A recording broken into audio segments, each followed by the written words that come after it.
या निवडणुकीमध्ये नामनिर्देशन प्रक्रिया ही ऑफलाईन पद्धतीने राबविण्यात येणार आहे।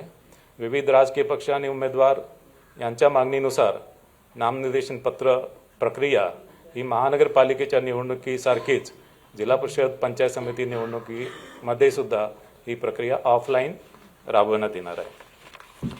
या निवडणुकीमध्ये ज्या जागा राखीव आहेत त्या राखीव जागेवर जात वैधता पडताळणी आवश्यक आहे आणि जात प्रमाणपत्र आणि जात वैधता पडताळणी ही नामनिर्देशन पत्रासोबत दाखल करणं आवश्यक आहे।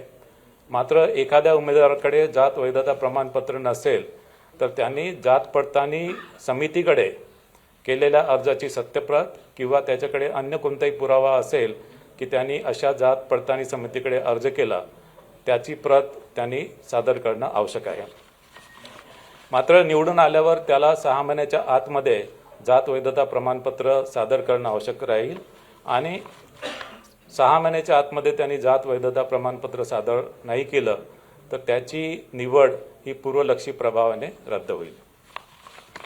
या निवडणुकीमध्ये मतदान केंद्र एकूण 25,482 आहे आणि या निवडणुकीसाठी आम्ही इलेक्ट्रॉनिक वोटिंग मशीनद्वारे ही निवडणूक घेणार आहे आणि त्यामध्ये एकूण कंट्रोल युनिट 51,537 आम्ही वापरणार आहोत आणि बॅलेट युनिट 1,10,329 इतके बॅलेट युनिट आम्ही वापरणार आहोत।